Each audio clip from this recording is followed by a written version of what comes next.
Welcome to Hard Hats and Horizons, the podcast where we dig deep into the construction and economic development shaping the future of Dallas-Fort Worth. We bring you insights from industry leaders and visionaries who are driving growth in North Texas. From construction projects to industry trends and insights, we cover it all. So grab your hard hat and join us as we explore the people and projects shaping the skyline of DFW. Now, here is your host, Andrea Pender. Okay, well, we are going to get started today on another Hard Hats and Horizons podcast. Today we have Stephen Wells, and he is the Texas Division President with Key Construction. So thank you for coming on the show today. Absolutely. Happy to be here. Yeah, good. Well, start us off and kind of tell us a little bit about what Key does. Yeah. So Key is a commercial general contractor. The company started in Wichita, Kansas, I think 48 years ago, coming up on 48. Mm-hmm.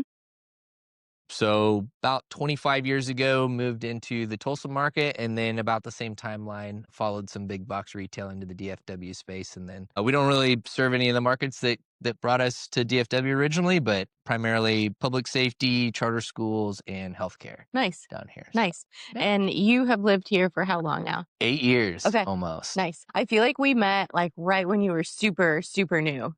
Probably. I feel like it's been a long time ago. It was a whirlwind when I first got down here, for sure. Yeah.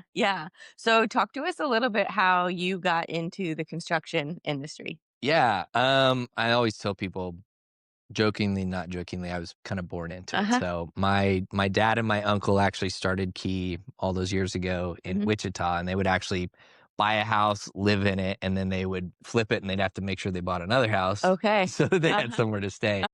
And my dad's a big sales guy, and so somebody came up to him probably a couple years into that and said, "Hey, do you guys do commercial work?" And of course, he can't even spell no, so the answer was, "Oh yeah, we do that all Absolutely. the time." Yeah. So that's kind of what got started and rolled. And so is your dad and your uncle still involved? Have they retired? My uncle, they're still somewhat involved. So my dad is primarily doing business development stuff and a lot more like development in Wichita, and then my uncle's on our board. So. Nice. And do you have any other family members?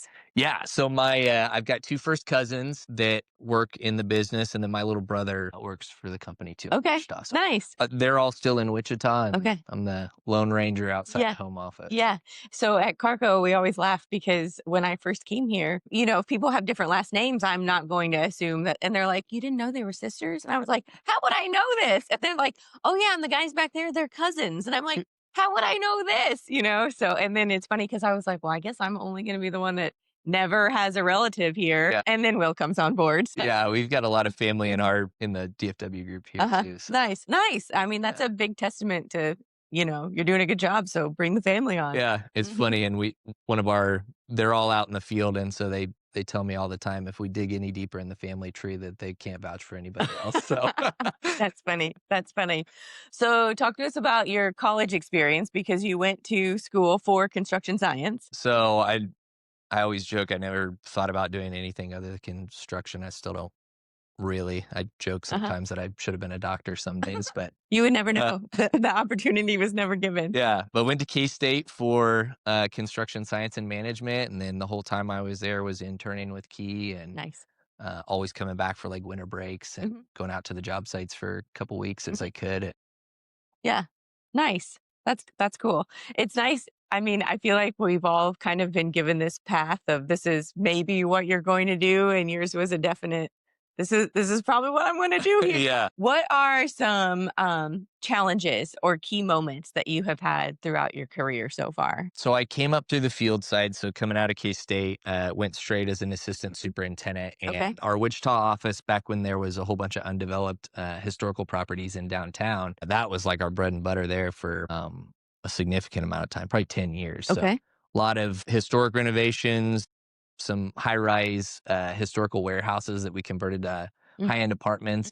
So came up through the field side there, went into a little bit of project management for a short time period. And then that's when kind of the technology boom kind of made its way to Kansas. And so BIM modeling, drones, just all the things that seem like day-to-day for us now. Right. So I went and made a pitch to the leadership that I think we should start doing some of these things and pushing them. And so I got to be involved in some of the outer offices at that point and trying to do some modeling, laser scanning, drones, all the fun stuff. And then the position opened up in DFW, and boy, did I not know what I was volunteering myself for. But originally said I went to the CEO, and I'm like, hey, I'd be happy if you guys need help wrapping up some jobs to go to Texas. And he's like, are you serious? And I'm like, yeah, I mean, whatever you guys need.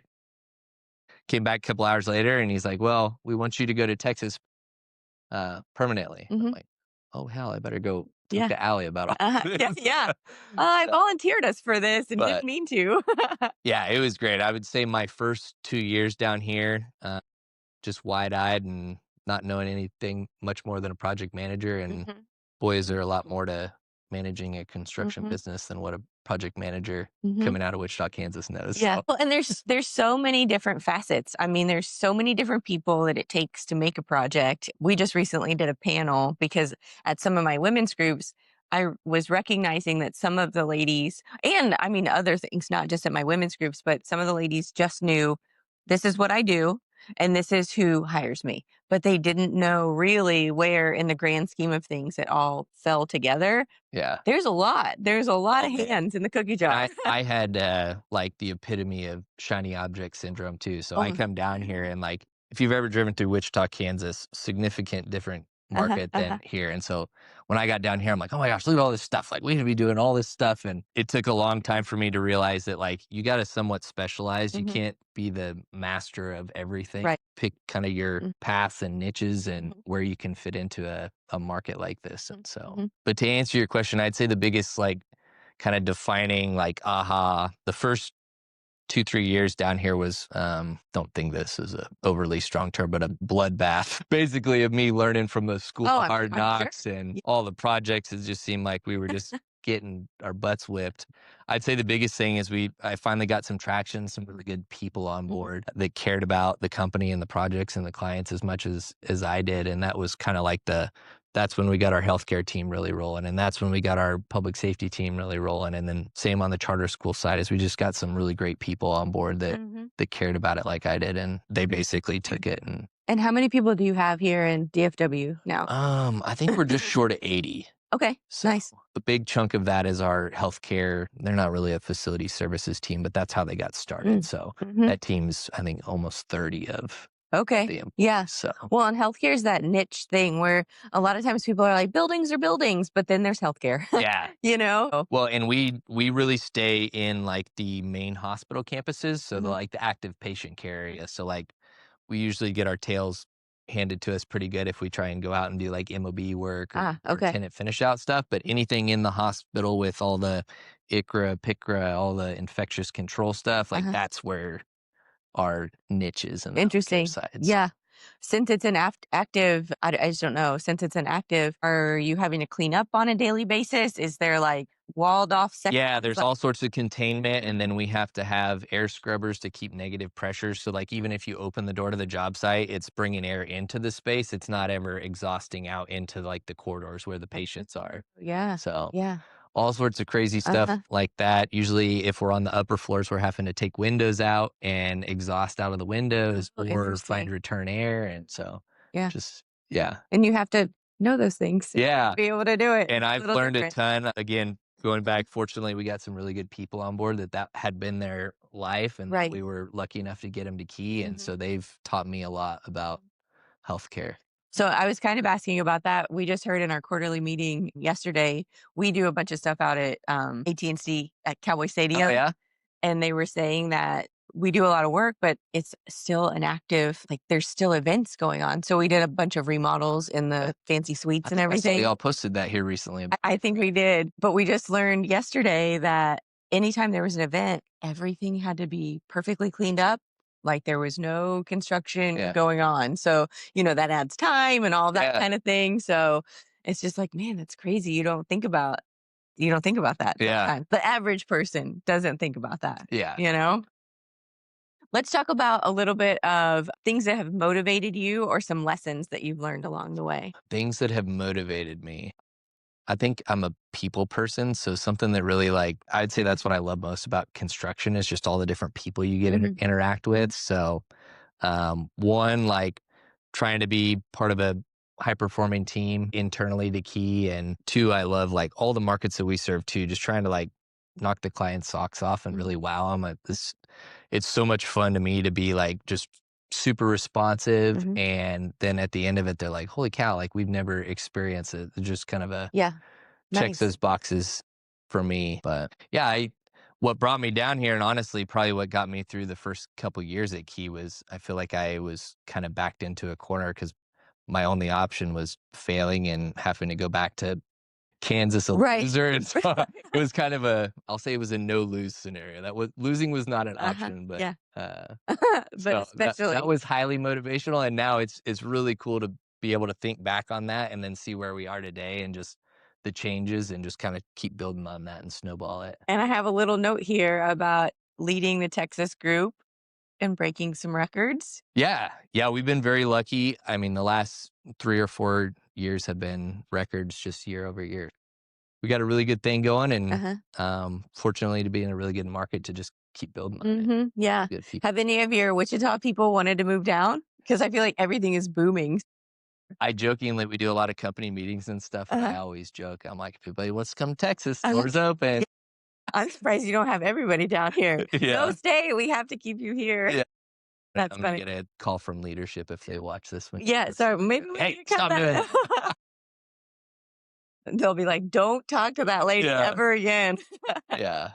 What about mentorship? Have you had any mentorship throughout the years? I'm really lucky. I do have a great mentor. He and I were kind of thrown into the leadership fire at the same time. So he's our chief operating officer. Okay. But we always joke nowadays we're good sounding boards for each other. We always talk about like emotional intelligence, but it's huge. Some days I'll call him and I'm like, I just need to vent. Like I know the answer to this, but and he'll do the same. He'll do the same to me. And so it's a really fun relationship and just learning as we keep building on the company and everything. So we just had dinner with some friends last night, and the lady was saying that she just did a Gallup test, which I have not done. And apparently one of the questions was, do you have a best friend at work? And she's pretty new to the company. And so she was like, best friend, and then she got to thinking like, wait, do I need to have like best friends at work? Like, and then the person kind of explained it. And it's like, well, no, you need to have somebody that you can just bounce the ideas off of and, that type of thing. So you don't have to be besties and go out every single day and, hang out on the weekends. And the other great thing too about Chris is I think Chris has been with Key. It's in the 20s. I should know that specifically. But in any case, when I first would have met Chris, I was like 10 years old. Nice. Probably messing with the stuff on his desk as I was in the office with Dad. He's like, great. Now he wants to call me every day. Yeah. That's funny. Well, that's good. That's nice. I mean, somebody that's been around for a long time. And it is cool. We were lucky we have celebrated a couple 20-year anniversaries in the DFW office. But yeah, a lot of the very good tenure in Wichita, and I've known some of those people some of them since I was born. Yeah, they've known you. Yeah, they've known me since I was born. So, what are you seeing in your office? Because I feel like there's a lot of these really great, full of information people at the retirement age. How are you seeing that information kind of passed down, and maybe on a mentorship level? Yeah, we've been trying to tell everybody good people are so hard to come by. And so we've been trying to almost overstaff our jobs at kind of the more seasoned level and the like fresh out of college or intern level, just to try and force some of that learning. I mean, we're fortunate a lot of our veterans are good teachers and they just feel passionate about trying to pass it down, but just trying to keep us to where everybody's hopefully at 80 to 85% instead of 100% where they're just fighting fires and they don't have any time to try and pause and teach. I feel like we're at this just weird cusp right now where we're losing a lot because they're retiring, It's like, gosh, if we could just plug in and can you just plug in and make this a whole PowerPoint for everybody? Yeah, it is interesting too. And a lot of, it's hard to, so not everybody's a natural teacher, but so like, how do you get the people that are not a natural teacher to still get the information out of them and pass down? We have a Paint 101 presentation, and we presented to a group of superintendents a while back, and there was a man who has just retired, but before retiring, he came to the presentation with the team. And it was funny because our guys were teaching and they're like, does anybody know? And he's like, and we're like, well, we know you know, Paul. Yeah. You've done this for 57 years or however long it is. Yeah, that I've seen some companies do this, and I guess it wouldn't have to be specific to the company that they retired from, but just like, yeah, you're retired, Ah, but bring them back as a consultant, yeah. like Yeah. work with. 'Cause, yeah, Hmm. they are just that wealth of Hmm. knowledge. Yeah. And you just have to have those 50 years of experience to learn this stuff. Yeah, You're not going to learn it all in 6 months because yeah. you're on this project for 2 years or, And some of our young people get so dejected when they make a mistake. I'm like, that's awesome. Like, I'm so glad you yeah. messed that up. And it's And not going to guess be your what? last one. Yeah. Now you're not going to do that again. Right. So Exactly. I'm like, if you do the same thing 10 times, making the same mistake, that's when it's an issue and you're going to get probably talked to a little bit differently. But if Right. you make one mistake, I'm like, Right. we're alive, Yeah. not dead. Figure it out, solve it. The Nobody's life goes bleeding, on. Yeah. hopefully. No, it's an interesting time right now. So I Yeah. hope these young folks coming in understand what a wealth of knowledge some of these older people are out Yeah, there for them. for sure. Okay, we are going to talk a little bit about some industry insights. What are you seeing right now with industry trends? So ours are probably a little different markets than a lot. Hmm. So like I'll speak one industry trend like in the charter school market is that like and this is the same for other markets too. It's just not what we focus on, but like greenfield sites now are like almost impossible to come by. And Yes. so, and that's the same, I guess, on public safety and certainly the same in hospitals. You're seeing clients have to get really creative on adaptive reuse and remodels and trying to either build up or buy something that isn't a hospital or a fire station or a school and convert it back to it. On the school side, we've seen a lot of like large churches, I say office buildings, all of those kinds of things get repurposed into schools. On the public safety side too, you're seeing groups buy like warehouse space that's it's way more space than Yeah. what they need, but they Uh-huh. can buy a vacant warehouse and convert it to what a Yeah. fire station needs to be way cheaper than trying to go find greenfield Right. build something. That's interesting. Well, and with all of that, you probably deal a lot with like the civil engineers to, Mm, hey, we do have this piece of land. yeah. Can we build on this or is it going to cost a gazillion bucks? Yeah, and that's kinda I love, like, very technical markets, and so that's kinda how we've landed with where we are, and so, Hmm. like, I enjoy a lot of, like, the adaptive reuse Hmm. or I always forget to mention because it's a kind of a separate division, but, we got a data center group too that works Nice. all across the country. Just those, like, super technical, Mhm. like, every day is problem solving, every day is, like, working with the design teams and the client to, like, figure out how can we make this thing something that it's not right now to serve your purpose. Well, and I just went to a BizNow event all about adaptive reuse. Mm, And so that was interesting. And then I recently also went to a whole data center and they were event and they were talking about data centers that aren't that old, but are basically obsolete and having to go in yeah. and renovate all of that kind of stuff. It is So, crazy how fast. I mean, like, data center technology is, like, even several years ahead of just, like, all the crazy technology, like AI and stuff that's been I mean, they've had all that capability for years now, yeah. and so it's just crazy the speed at Mhm. which we're working in some facilities that we just built out, like, 5 years ago, and now we're coming in and ripping everything out Isn't and that putting new nuts? in. Yeah. Yeah. These speakers they mentioned, they're like, yeah, a data center the size of this room would now fit on this table. And it's like, whoa, like, how is this how is Yeah. this a thing?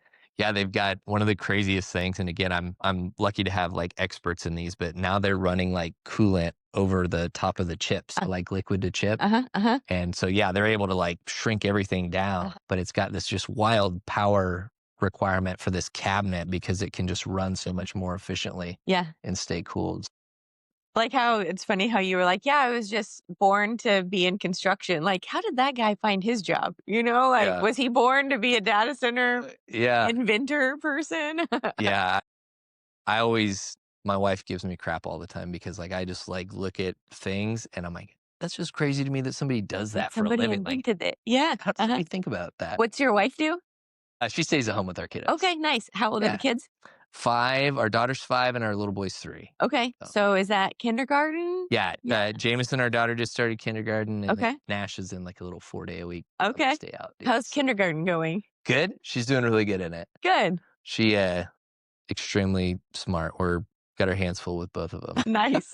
Nice. That's cool. What are you most passionate about in your job? I would say our people. I would say that's what gets me up in the morning. I always ask people that question, like, what makes you want to come to work? And I just have such a fun time interacting with the teams and like trying to help problem solve again. And I'm more removed now because we've set up kind of like market leads within the company, but still like my main responsibilities is recruiting and then like business development. So I still get to integrate with the teams like on the front end stuff and then obviously some check in Nice. as the jobs go. But just yeah. When you're recruiting, are you going to college fairs or what are you Yeah. guys doing? Yeah. Yeah. We've gotten selective kind of the same way we looked at our markets. I mean, we've identified a couple schools that are huge target points for us. So Nice. like Tarleton State and Stephenville and Okay. then UTA, University of Texas are Yeah.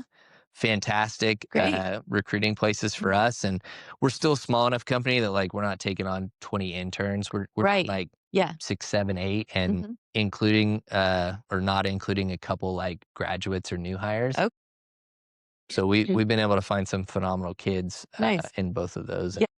Really, the reason we've identified those is they're not like typical 4-year programs. A lot of the kids that are going there are paying their own way through school. Right. Tarleton, it's a lot of kids coming from ag background, a lot of kids that are working to put themselves through school. And It's a different student. it is, Yeah. it's entirely, Yeah. they're like, I'll even throw K-State under the bus. I mean, I went to a 4-year program at Kansas State, Mhm. and I would wager that most of us got sent there by mom and dad Sure. to get a Same. 4-year degree. Like that is not the case at UTA. These kids are transferring from all sorts of community colleges because it saves them a buck to go get some of their classes out of the way there, like just knocking out school, getting great grades, super involved. I mean, trying to get internships as early as they can, which is Nice. really admirable Yeah. for their program. Yeah. Whenever you hear that the kids pay their own way, it's like, wow, that's a big Yeah. investment right there. Well, especially know? these days. Can more imagine. expensive. I can't imagine. I have a dog, so I'm like, I don't have to ever pay any of those fees. What are some of your future goals? We're going to eclipse the $100 million in revenue out of the, I'll call it the Texas side. And then the data center side is not far behind there. Nice. So it'll be cool. It hasn't really been a stated goal, but we're going to be the biggest group within the company here soon, which is That's going to be pretty exciting. neat. Yeah. So, Yeah. really, my biggest goal has just been to try and make sure our projects are just going outstanding. And I tell people all the time, like the most important thing of any job is the reference letters at the end. If you can't get a good reference from the client, the job's not worth doing. Yeah. And so we've been fortunate to really be snowballing some good references, which Nice. makes the BD front so much easier. Nice. Yep. When Yep. you just get people talking about you without you having to be in the room. And, yeah, I mean, we've been just super focused on that, and I would say my goal is to just keep doing that. I think we get 10 to 15 of those resumes, and we're going to be able to start putting Key's name up there with just about any other Nice construction manager. That's exciting. So That's exciting since you haven't been here for 100 years, like some of these folks have. I'm a pretty competitive guy, so I love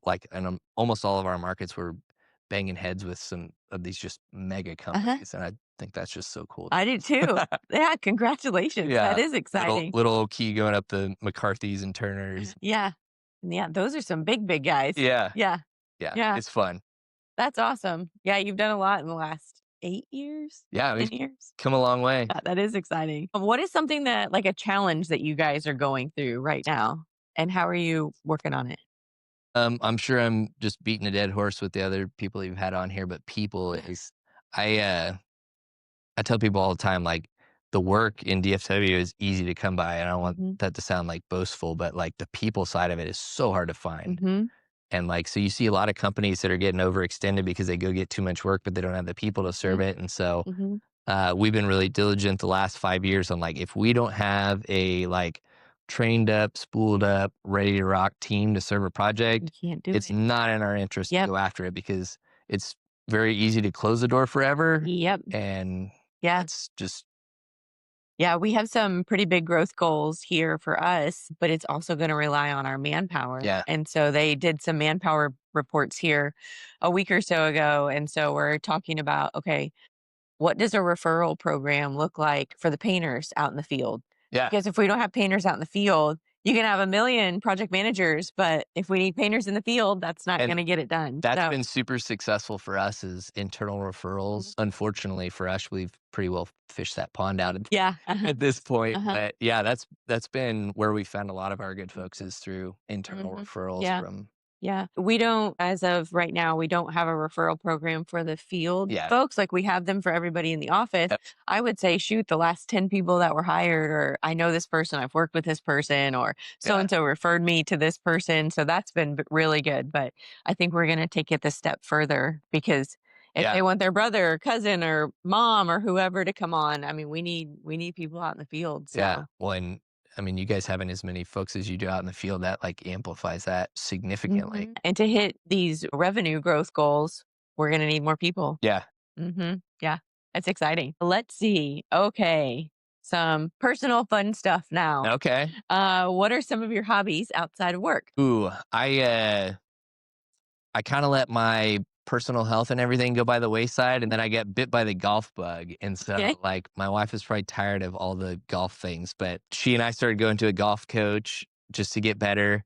And then I was going to him for probably 6 8 months. Okay. Like, hey, I have no problem coming to see you. Like, I had been horrible about working out. And so then he referred me to, it's all about like functional movement gym in South Lake. Oh, so nice. I always joke. So there's like all these like varsity high school athletes that are trying to get better. And then there's like gentlemen and ladies later in their career just trying to keep golfing. And then I'm like the only like middle-aged person in the whole gym. But yeah, it's all like golf swing. So that's cool. It's been really fun to just try, and it's got me back in the gym and got me back kind of thinking about health more. So nice.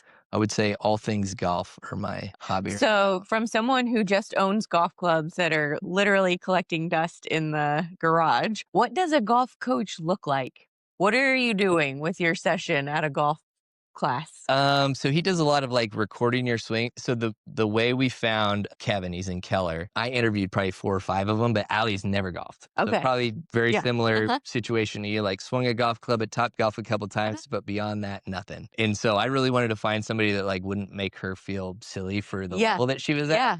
And you have to start somewhere. Yeah, Kevin works with a lot of juniors and like junior golfers, and then a lot of just kind of more family stuff. And so that's how we found Kevin. But I mean, really just he kind of tries to meet you where you're at in your swing and just like small tidbits. He's not trying to change like 20 things when you go see him. It's like, we're just going to focus on this one thing and then figure that out. And then we'll go to the next thing. So I just feel like the way he's been working with myself and with Allie has been a good, like, it's like just incremental steps. But I know that there's a lot of industry, learn how to golf. And I've been to it. And then it's like the guy's like, well, move this and do this and do that. And I'm like, and all the while you got to remember all those things that I just told you in the last hour. Yes. Yeah. And now hit the ball. Yeah. When Will and I first got married, we would go to the driving range like every Friday because it was cheap. You could get a bucket of balls and a couple beers or whatever for like $20, you know? And then we moved and there weren't driving ranges in Texas as much as there were in Florida when we were there. And so, we didn't do much after that, but funny story.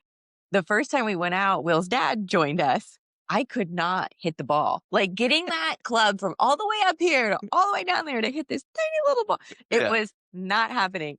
And I finally said, well, Bob, what am I doing? Can you help? Because he'd probably been golfing longer than I've been alive. And his answer, this was like 20 years ago. His answer was, well, hun, I thought you'd just be able to hit the ball. I'm like, well, that didn't help anything. Never given any thought to somebody not being able to hit it. So I have golf clubs, but that's as far as I've gotten. So yeah.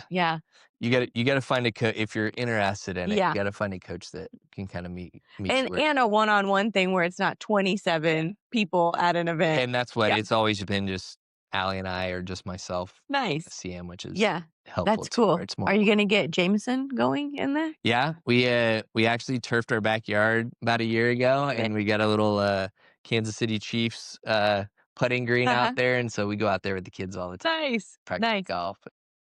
I have a good friend of mine in the industry, and she was a college golfer, and her husband coaches over at SMU. And it's just really cool to hear, she started golfing young and she's able to bring it into the business. And, it's not It's not the sport of, it's not a 50-meter dash. Like you're not going to, Yeah. hey, you want to go run 50-meter dash with me? Or most people aren't playing basketball, but Yeah. everybody's okay with. I walked in to go to one of my coaching sessions, and there was this little boy in there working with our coach, Kevin. I think he was like 4 or 5, and oh my gosh, this kid was just smashing the golf ball. Crazy. Like, holy cow. Like I was not doing that at the I'm age pretty of sure he 4. could beat me. Yeah. Can he be on our foursome next week? Yeah. That's funny. Who or what inspires you the most? I would say what got me into this business was just watching my dad. And so that he was a huge inspiration into what got me into construction. And then I'd say what kind of inspires and motivates me now is just Al and I love to go on vacations and stuff and take the kids and all that stuff. So just using it, that's not probably the right way to say it, but I love construction being a means to being able to take care of my family now and do fun things, Yeah, and go on nice. vacations and Nice. go to give all our money to Mickey Mouse a couple times a year Yeah, and yeah. just all the fun things. Yeah, nice.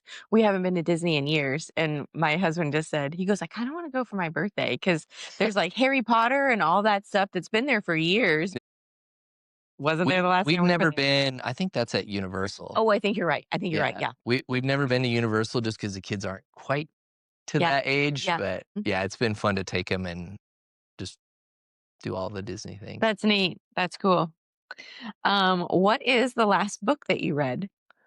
Ooh, I've been plugging this with everybody. Unreasonable Hospitality. If you've not read that one, so it's about 11 Madison Park. It's like a Michelin star restaurant in New York, but it's all about how they went from basically being unrated to getting, I think they were the first restaurant to get, I think you can get 4 Michelin stars now. Okay. But it's just about how like their whole rationale about it is just like wild customer service. And so like when I read it, I can attribute a lot of key success to the same thing. Like just, I kind of mentioned it earlier, but just going like over and above for clients and even teammates too, just really taking care of everything. And then the rest all kind of falls into place. Yeah. So if you haven't read it, amazing. I wrote it down. Probably my favorite. I'm huge extreme ownership guy, but I would even put that one a little bit over.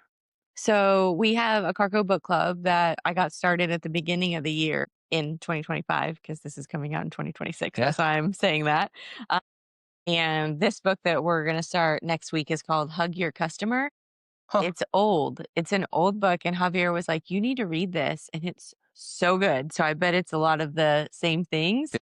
And we're actually considering making it like a one-day course that every Carrco employee has to go through. Yeah, I don't know if you've ever done Clifton Strengths. Yeah. My number 2 is Learner. I'm sure it's on our name tags. I'm sure all my people are like, this guy just wears us out on stuff. Mine's number 1. Oh, Learner? Yeah. Yeah. So I actually issued that as a challenge. I try and, not that it takes a whole lot of bribery, but we've got continuing education requirements. So if they'll take my book challenge, it's worth 8 hours of CE and I'll nice. $100 too. So nice. Yeah. I think we probably had 40 people. Nice. Read Unreasonable Hospitality. So yeah. I mean, it's probably the stuff we're already doing, but if they can read it and hear it from somebody else, then it maybe might make a little bit more sense or sink in a little bit more. Yeah. My Learner is number 1. And then I have like Maximizer, Achiever, like all of those things.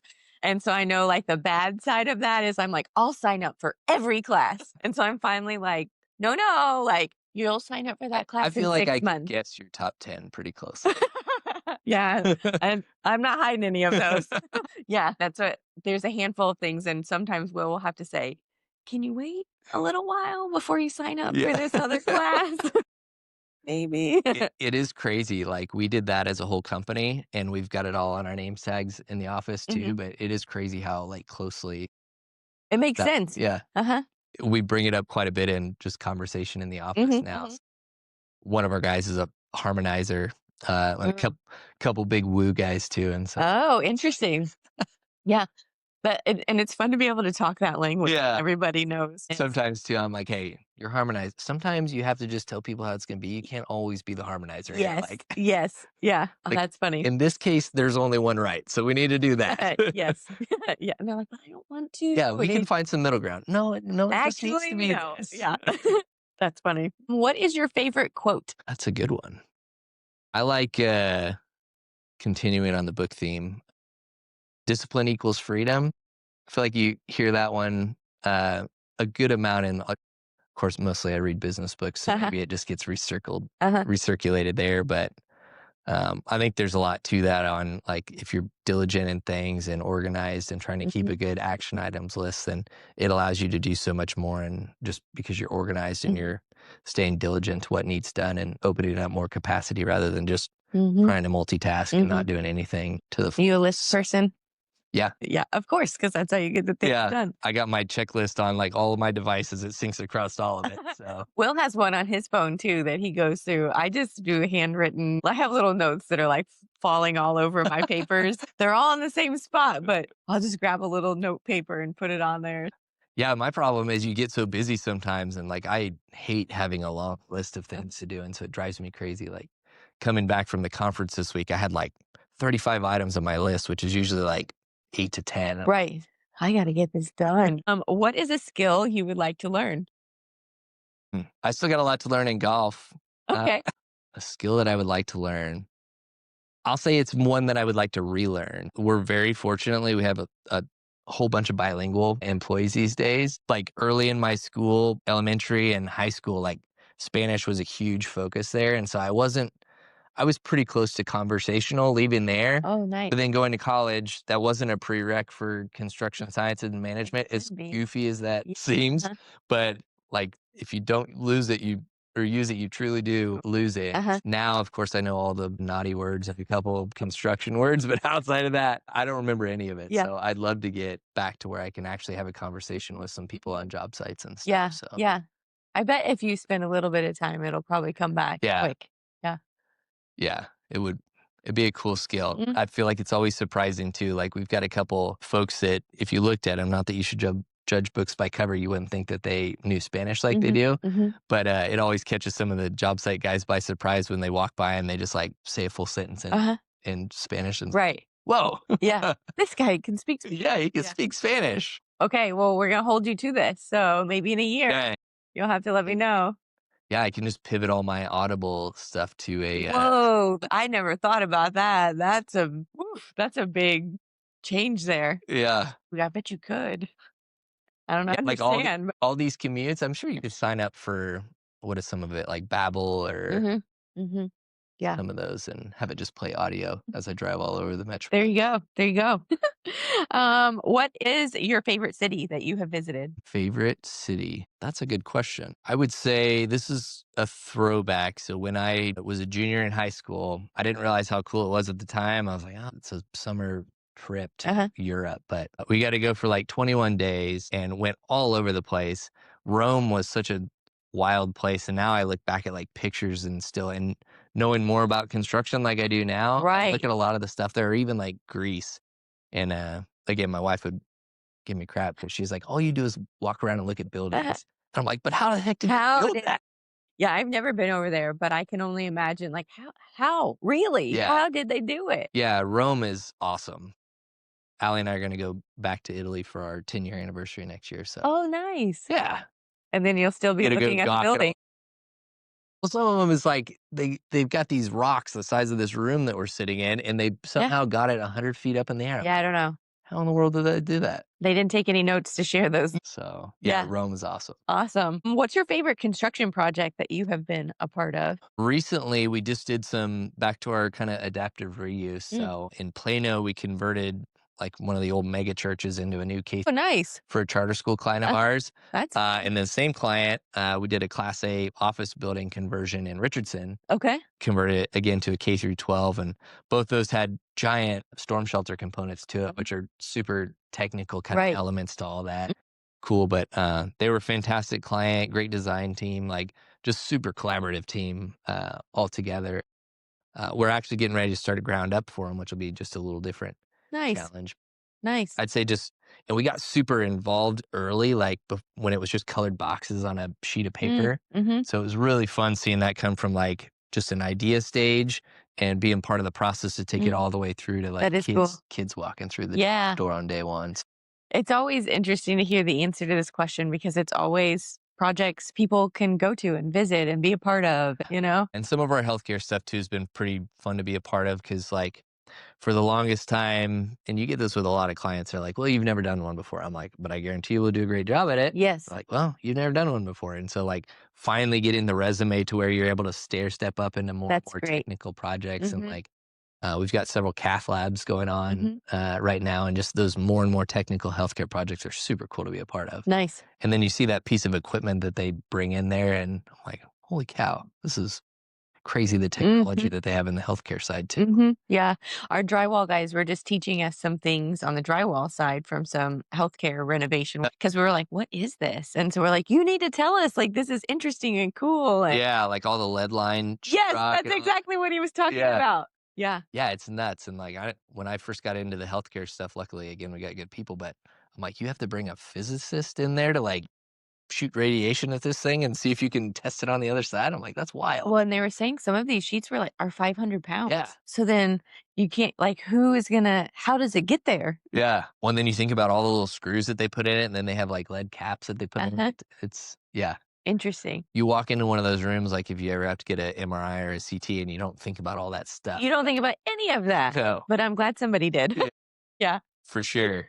You mentioned on your notes, the let's see, running a construction company is not just construction stuff and it's not just projects. So, do you want to talk a little bit more about that? Yeah, I would say what past Steven thought when coming from project management here is just like, oh, it's just like doing projects over Uh-huh. and over. And it's like running a construction company is more of like a people business than Hmm. anything. So like I coming from the field side, I only really thought about projects and that. And so it's been a big change to be thinking about like not only your internal people too, but like you got to be diligently working to find more people and more good people, because that is not a quick Hmm. affair to find good people. And then like a whole nother arm to that is like the client side too. Like it's not enough to just like, yeah, if you do a great job on the project, like they're probably going to be happy with you, but you really have to nurture that relationship too, because repeat business is just so important. So like I feel like you see a lot more like people persons do well in construction, and you can teach them the construction side of it. Right. And like some of the folks that are just so project specific, but they can't get out, or maybe they just don't have the emotional intelligence to like step over to the people side and think about like what others are thinking and all of that. So Well, and that's a big piece of it too. My previous life, I was with engineering firm, and most engineers aren't, hey, let's go out and shake hands and kiss babies. I will say, I think it's not for everyone, but I do think a lot of those skills can be taught. It might be a slower process than what you maybe think of, but I do think a lot of those emotional intelligence things, maybe they're just not aware and yeah. they just need to be aware of it. Yeah, I think a lot of it too is just we're big open office concept like y'all are. Uh-huh. So we always use the term like learn through osmosis. Uh-huh. Like you kind of just got to put people that maybe aren't that good with it, or learning with the people that are good with it, and then just like let them watch how they're interacting. And Mhm. like those people are good about yanking everybody into the conversation Yeah. and like engaging. And so like just the more you're around it, the more comfortable you are with it. So I can remember years ago, I went to a meeting with an engineer and it did not go well. And then we left and he said, "Oh, everything went fine." And I said, "What part of that were we at the same meeting?" And he said, "Well, at the end of the meeting, he said, 'Fine, we'll do blah, blah, blah.'" And I said, the client's arms are crossed, his brow was furrowed. And he said, "Fine, we'll so do this." engineer mind was thinking box check. Yeah, Yes, fine. we got it. Moving on. And so that's when it like kind of clicked with me like, okay, we're going to have to teach these skills. That's funny. He Yeah. said, Like, "Fine, yeah, moving on." we got what we wanted. We checked the box.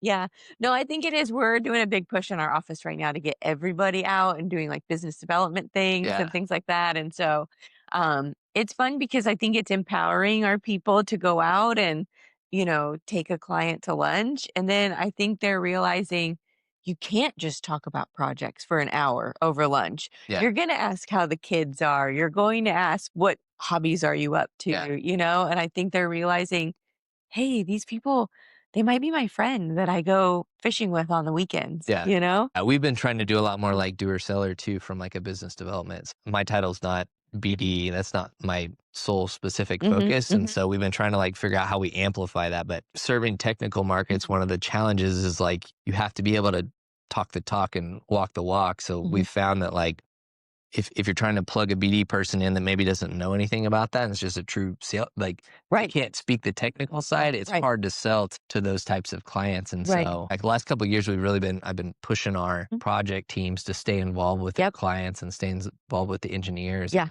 be reaching out, and it's worked really well for us. I've said this for 10 years, like those are unicorns. If they can, talk about the projects, build a relationship with the client, that's going to win the next job and the next job, So, Yeah. Well, and people move it. The great part about that too is people move around so much in the DFW area. Like they're going to go to another architect and you get a call from some architect that you've never heard of and be like, hey, this is so and so. Remember we did? Yes. And so then it just leads to new relationships getting built. Yep.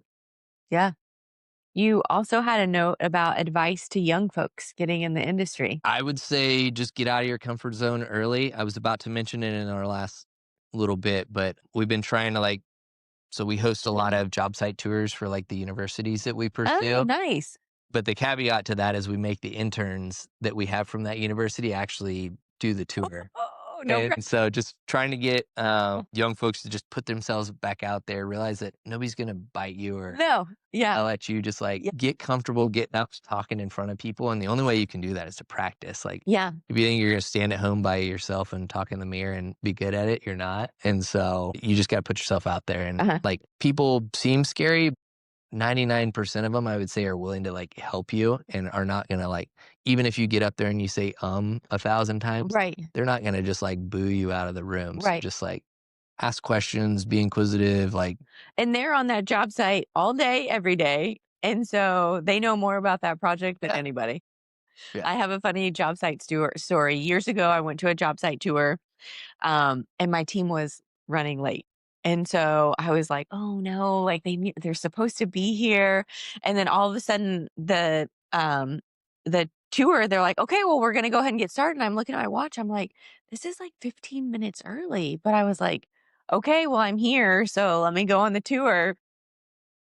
So they're being very technical, talking about this machine and that machine and what procedures you can do. And I was like, this is a weird construction job site tour. We don't need to know about the MRI machine and what it can do and all. We want to know, tell us about the lead lines and how it was built. And so at the very end of it, the person giving the tour was shaking hands. I'm really hope that you'll consider renting some space here. And I laughed and I said, I am at the wrong job tour. And so they were all doctors on the job tour. I was like, I was supposed to be on the construction. And they laughed and they're like, that one started at 15 minutes later. And I'm like, well, I'm glad I got this version. I will have a story to tell for years. Hey, now you know how MRIs work. Yeah. And I'm like, none of you want me to rent space because I'm not a doctor.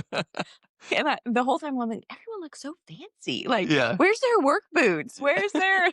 These don't look like construction people. Whoops. That was probably one of my most memorable job site tours. Funny. Yeah. Yeah, I'd say the biggest thing there, and I thought about this one driving in the truck on the way here, is just you got to put people, I think so many times employers or companies think so they know the silos and this is what this person needs to do. And I think that's a good way to lose people. I think one thing that's really helped us recently is put people in the things that they are passionate about doing. High performing people, you can put them doing something they don't want to do and they're probably going to do an excellent job about it. But if they're not waking up in the morning excited about it and passionate about it, then you're just losing out on all this discretionary effort. And so you really got to ask people questions. And funny enough, people are hesitant to tell you that sometimes. You got to ask them 20 times before they'll say, okay, fine, I'll give you this answer if you'll leave me alone.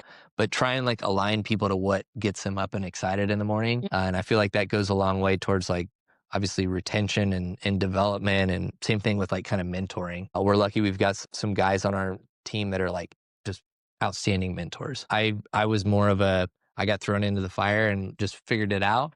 So I'm probably not the best mentor because I just kind of give people some direction. I'm like, well, nobody really told me how to do this. Just here you go, figure it out, sink or swim. But these guys are every day they're sitting down and they've got a topic and really working with. And so we've been fortunate. We've been able to progress some of our young folks significantly. Nice.